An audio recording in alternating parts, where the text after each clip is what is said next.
Numbers chapter 3. This is the account of the family of Aaron and Moses at the time the Lord spoke to Moses at Mount Sinai. The names of the sons of Aaron were Nadab the firstborn, and Abihu, Eleazar, and Ithamar. Those were the names of Aaron's sons, the anointed priests, who were ordained to serve as priests. Nadab and Abihu, however, died before the Lord when they made an offering with unauthorized fire before him in the desert of Sinai. They had no sons, so Eleazar and Ithamar served as priests during the lifetime of their father Aaron. The Lord said to Moses, "Bring the tribe of Levi and present them to Aaron the priest to assist him. They are to perform duties for him and for the whole community at the tent of meeting by doing the work of the tabernacle. They are to take care of all the furnishings of the tent of meeting, fulfilling the obligations of the Israelites by doing the work of the tabernacle. Give the Levites to Aaron and his sons. They are the Israelites who are to be given wholly to him. Appoint Aaron and his sons to serve as priests. Anyone else who approaches the sanctuary is to be put to death." The Lord also said to Moses, "I have taken the Levites from among the Israelites in place of the first male offspring of every Israelite woman. The Levites are mine, for all the firstborn are mine. When I struck down all the firstborn in Egypt, I set apart for myself every firstborn in Israel, whether human or animal. They are to be mine. I am the Lord."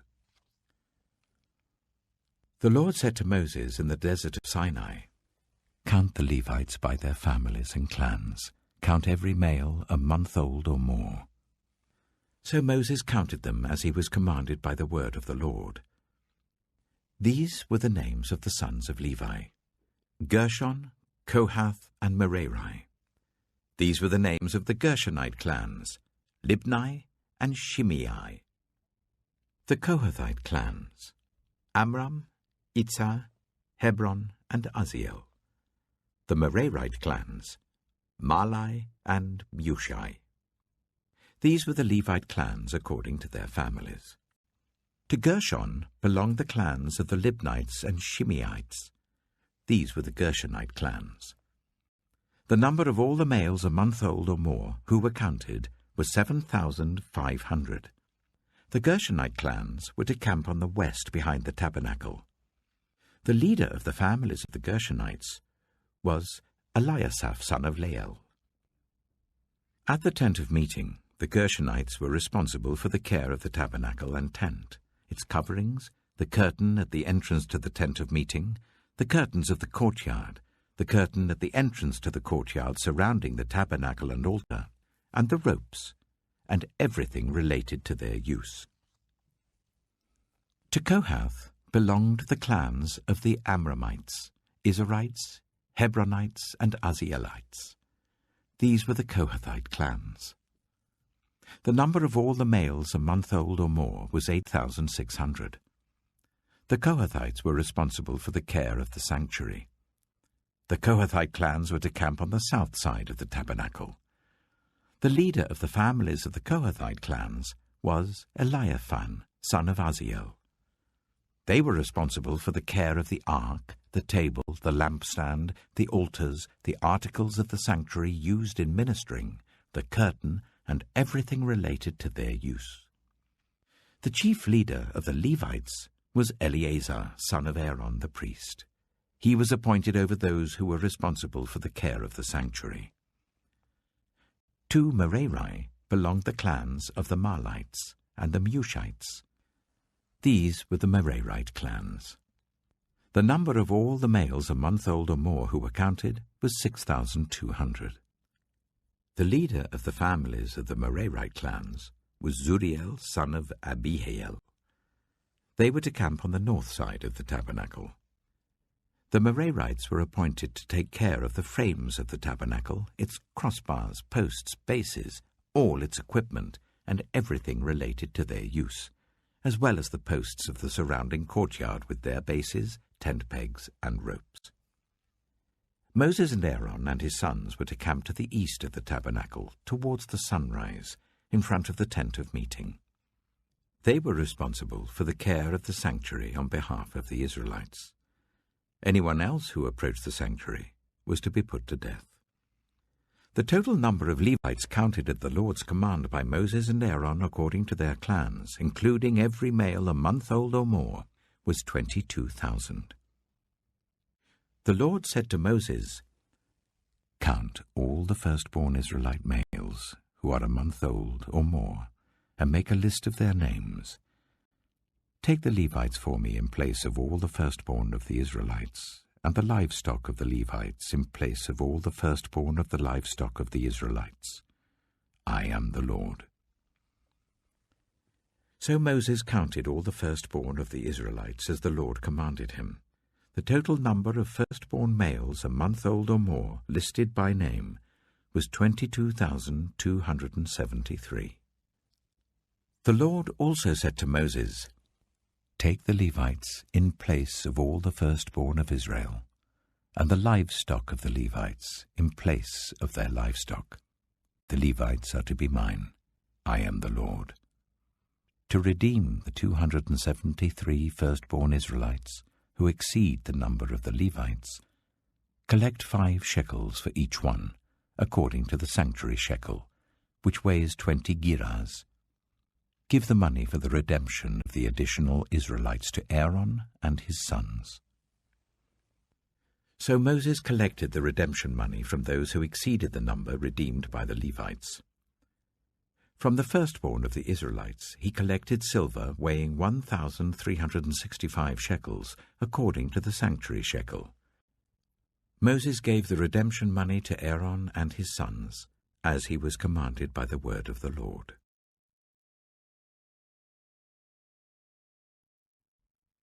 Numbers chapter 4.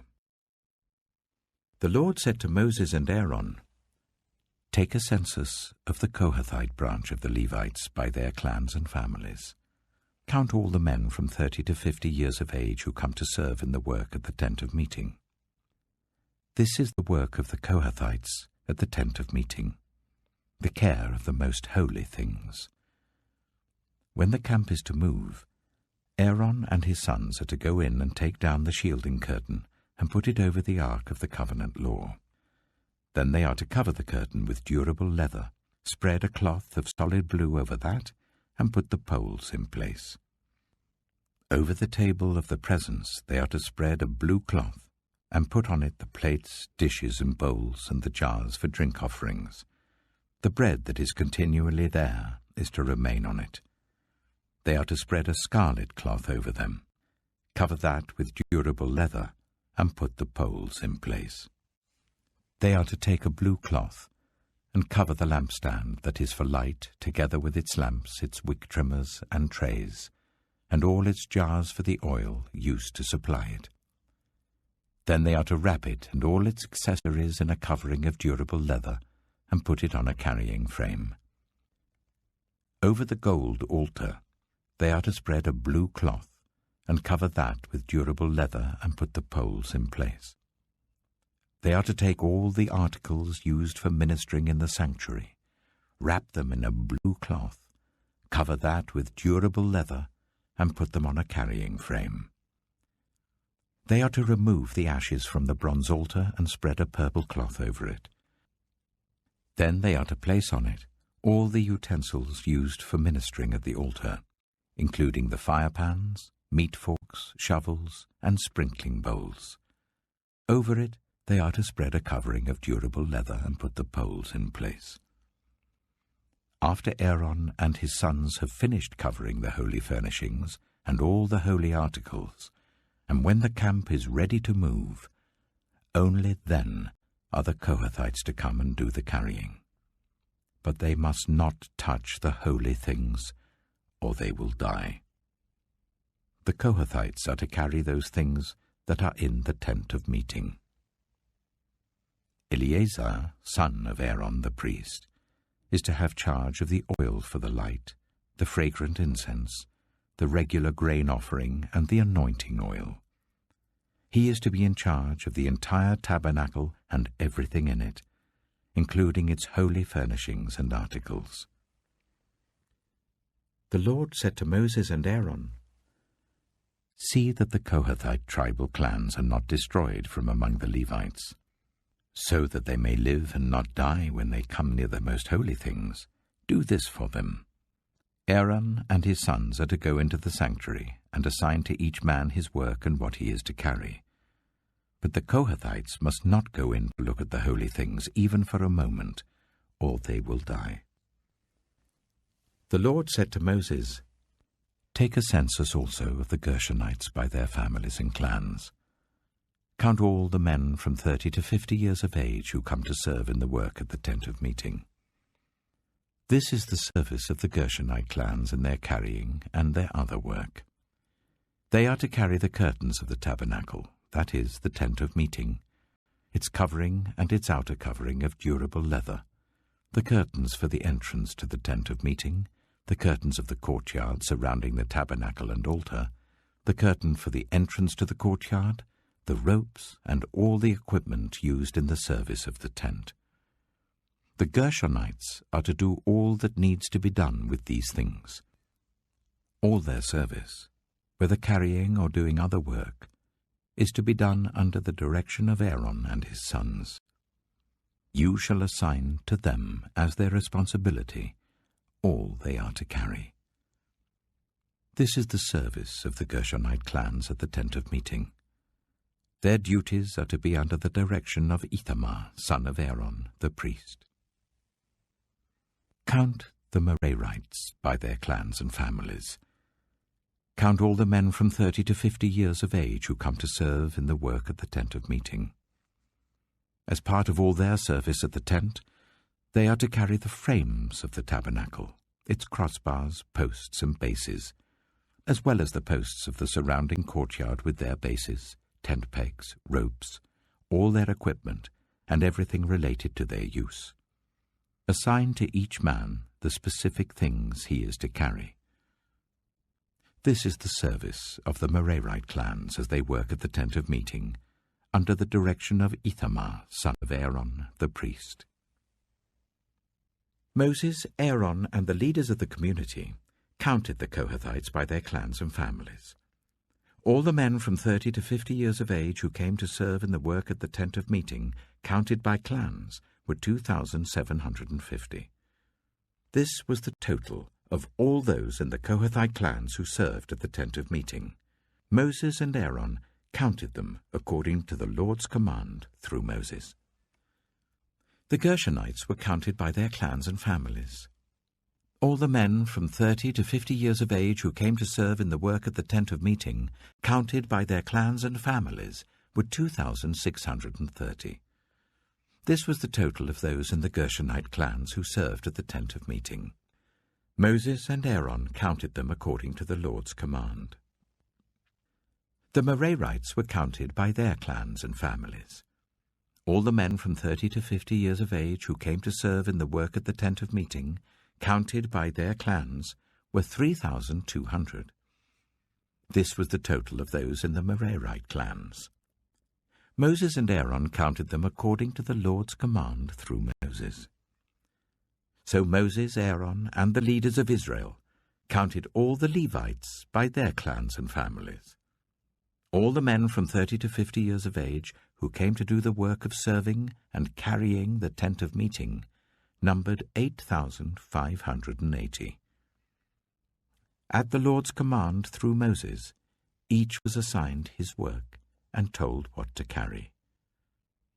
Thus they were counted as the Lord commanded Moses.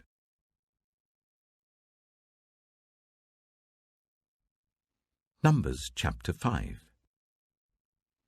The Lord said to Moses, "Command the Israelites to send away from the camp anyone who has a defiling skin disease or a discharge of any kind, or who is ceremonially unclean because of a dead body.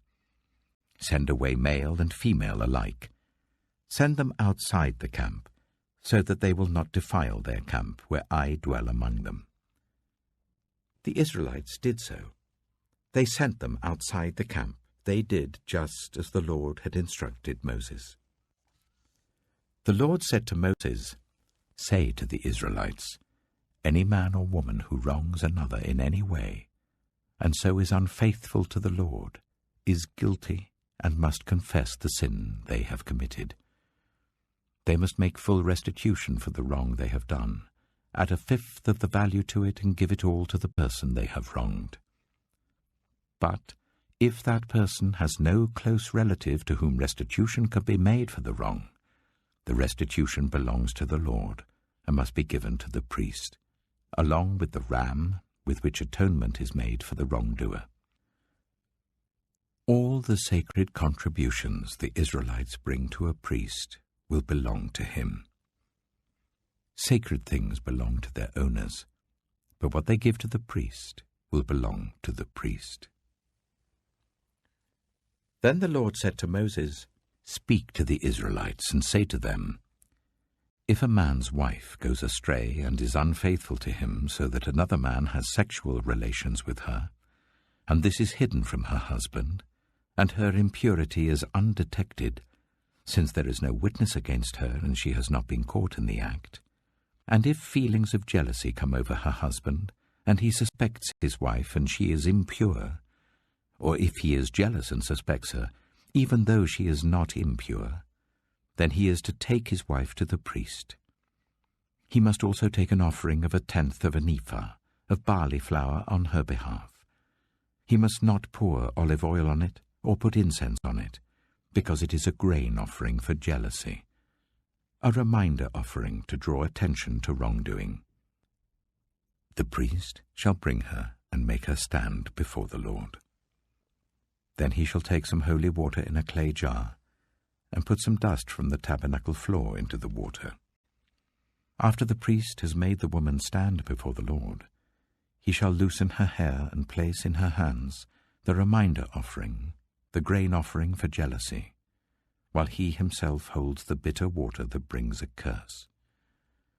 Then the priest shall put the woman under oath and say to her, if no other man has had sexual relations with you, and you have not gone astray and become impure while married to your husband, may this bitter water that brings a curse not harm you. But if you have gone astray while married to your husband, and you have made yourself impure by having sexual relations with a man other than your husband, here the priest is to put the woman under this curse. May the Lord cause you to become a curse among your people, when he makes your womb miscarry and your abdomen swell. May this water that brings a curse enter your body, so that your abdomen swells or your womb miscarries. Then the woman is to say, Amen, so be it. The priest is to write these curses on a scroll, and then wash them off into the bitter water. He shall make the woman drink the bitter water that brings a curse, and this water that brings a curse and causes bitter suffering will enter her. The priest is to take from her hands the grain offering for jealousy, wave it before the Lord and bring it to the altar. The priest is then to take a handful of the grain offering as a memorial offering and burn it on the altar. After that, he is to make the woman drink the water. If she has made herself impure and been unfaithful to her husband, this will be the result. When she is made to drink the water that brings a curse and causes bitter suffering, it will enter her, her abdomen will swell, and her womb will miscarry, and she will become a curse. If, however, the woman has not made herself impure, but is clean, she will be cleared of guilt, and will be able to have children. This, then, is the law of jealousy, when a woman goes astray and makes herself impure while married to her husband, or when feelings of jealousy come over a man because he suspects his wife. The priest is to make her stand before the Lord, and is to apply this entire law to her. The husband will be innocent of any wrongdoing, but the woman will bear the consequences of her sin.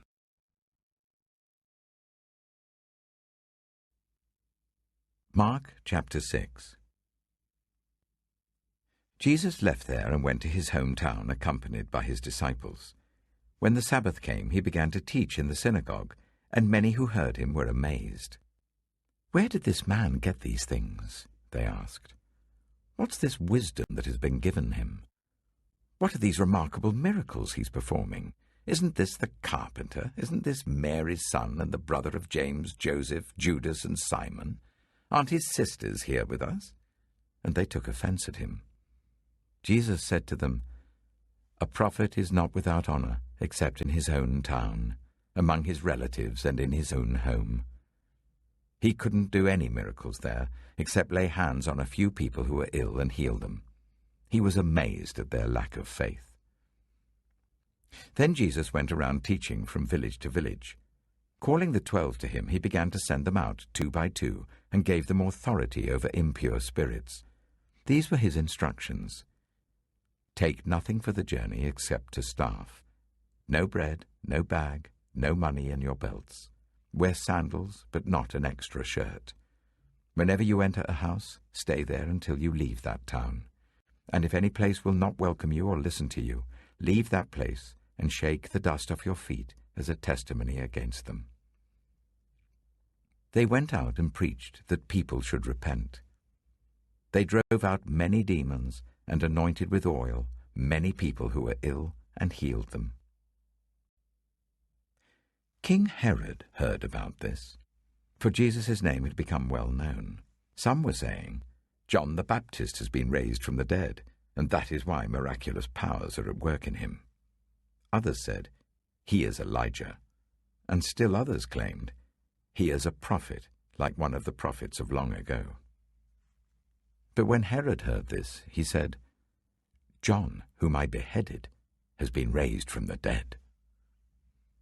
For Herod himself had given orders to have John arrested, and he had him bound and put in prison. He did this because of Herodias, his brother Philip's wife, whom he had married. For John had been saying to Herod, "It is not lawful for you to have your brother's wife." So Herodias nursed a grudge against John and wanted to kill him. But she was not able to because Herod feared John and protected him, knowing him to be a righteous and holy man. When Herod heard John, he was greatly puzzled, yet he liked to listen to him. Finally, the opportune time came. On his birthday, Herod gave a banquet for his high officials and military commanders and the leading men of Galilee. When the daughter of Herodias came in and danced, she pleased Herod and his dinner guests. The king said to the girl, "Ask me for anything you want, and I'll give it to you." And he promised her, with an oath, "Whatever you ask, I will give you, up to half my kingdom." She went out and said to her mother, "What shall I ask for?" "The head of John the Baptist," she answered. At once the girl hurried into the king with the request, "I want you to give me, right now, the head of John the Baptist on a dish." The king was greatly distressed, but because of his oaths and his dinner guests, he did not want to refuse her. So he immediately sent an executioner with orders to bring John's head. The man went, beheaded John in the prison, and brought back his head on a dish. He presented it to the girl, and she gave it to her mother. On hearing of this, John's disciples came and took his body and laid it in a tomb. The apostles gathered round Jesus and reported to him all they had done and taught. Then, because so many people were coming and going that they did not even have a chance to eat, he said to them, "Come with me by yourselves to a quiet place and get some rest." So they went away by themselves in a boat to a solitary place. But many who saw them leaving recognized them and ran on foot from all the towns and got there ahead of them. When Jesus landed and saw a large crowd, he had compassion on them, because they were like sheep without a shepherd. So he began teaching them many things. By this time it was late in the day, so his disciples came to him. "This is a remote place," they said, "and it's already very late. Send the people away so that they can go to the surrounding countryside and villages and buy themselves something to eat." But he answered, "You give them something to eat." They said to him, "That would take more than half a year's wages. Are we to go and spend that much on bread and give it to them to eat?" "How many loaves do you have?" he asked. "Go and see." When they found out, they said, 5 and 2 fish. Then Jesus told them to make all the people sit down in groups on the green grass. So they sat down in groups of hundreds and fifties. Taking the 5 loaves and the 2 fish and looking up to heaven, he gave thanks and broke the loaves. Then he gave them to his disciples to distribute to the people. He also divided the 2 fish among them all. They all ate and were satisfied, and the disciples picked up 12 basketfuls of broken pieces of bread and fish. The number of the men who had eaten was 5,000. Immediately, Jesus made his disciples get into the boat and go on ahead of him to Bethsaida, while he dismissed the crowd. After leaving them, he went up on a mountainside to pray. Later that night, the boat was in the middle of the lake, and he was alone on land. He saw the disciples straining at the oars because the wind was against them. Shortly before dawn, he went out to them, walking on the lake. He was about to pass by them, but when they saw him walking on the lake, they thought he was a ghost. They cried out because they all saw him and were terrified. Immediately he spoke to them and said, "Take courage, it is I. Don't be afraid." Then he climbed into the boat with them, and the wind died down. They were completely amazed, for they had not understood about the loaves. Their hearts were hardened. When they had crossed over, they landed at Gennesaret and anchored there. As soon as they got out of the boat, people recognized Jesus. They ran throughout that whole region and carried those who were ill on mats to wherever they heard he was. And wherever he went, into villages, towns, or countryside, they placed those who were ill in the marketplaces. They begged him to let them touch even the edge of his cloak, and all who touched it were healed.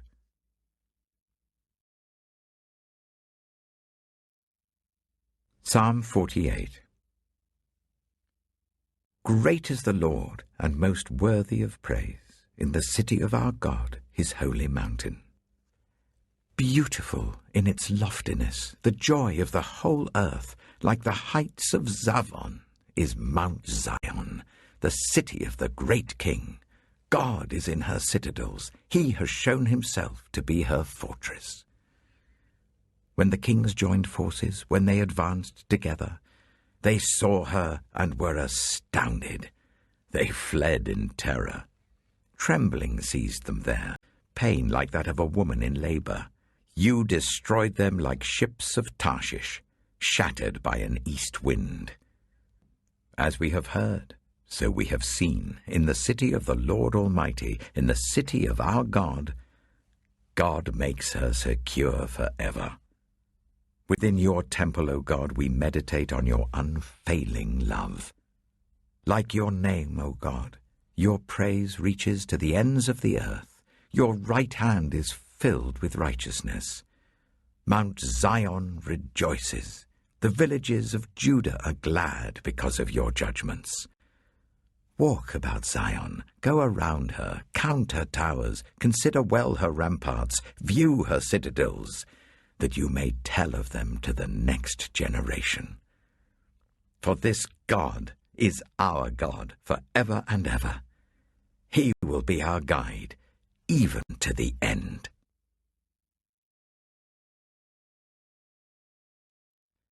Proverbs chapter 17. Better a dry crust with peace and quiet than a house full of feasting with strife. A prudent servant will rule over a disgraceful son, and will share the inheritance as one of the family. The crucible for silver and the furnace for gold, but the Lord tests the heart. A wicked person listens to deceitful lips. A liar pays attention to a destructive tongue. Whoever mocks the poor shows contempt for their Maker. Whoever gloats over disaster will not go unpunished. Children's children are a crown to the aged, and parents are the pride of their children. Eloquent lips are unsuited to a godless fool. How much worse lying lips to a ruler? A bribe is seen as a charm by the one who gives it. They think success will come at every turn. Whoever would foster love covers over an offence, but whoever repeats the matter separates close friends. A rebuke impresses a discerning person more than 100 lashes a fool. Evildoers foster rebellion against God. The messenger of death will be sent against them. Better to meet a bear robbed of her cubs than a fool bent on folly. Evil will never leave the house of one who pays back evil for good. Starting a quarrel is like breaching a dam. So drop the matter before a dispute breaks out. Acquitting the guilty and condemning the innocent, the Lord detests them both. Why should fools have money in hand to buy wisdom when they are not able to understand it? A friend loves at all times, and a brother is born for a time of adversity. One who has no sense shakes hands in pledge and puts up security for a neighbour. Whoever loves a quarrel loves sin. Whoever builds a high gate invites destruction. One whose heart is corrupt does not prosper. One whose tongue is perverse falls into trouble. To have a fool for a child brings grief. There is no joy for the parent of a godless fool. A cheerful heart is good medicine, but a crushed spirit dries up the bones. The wicked accept bribes in secret to pervert the course of justice. A discerning person keeps wisdom in view, but a fool's eyes wander to the ends of the earth.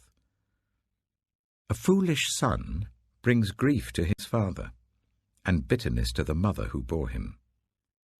If imposing a fine on the innocent is not good, surely to flog honest officials is not right. The one who has knowledge uses words with restraint, and whoever has understanding is even-tempered. Even fools are thought wise if they keep silent, and discerning if they hold their tongues.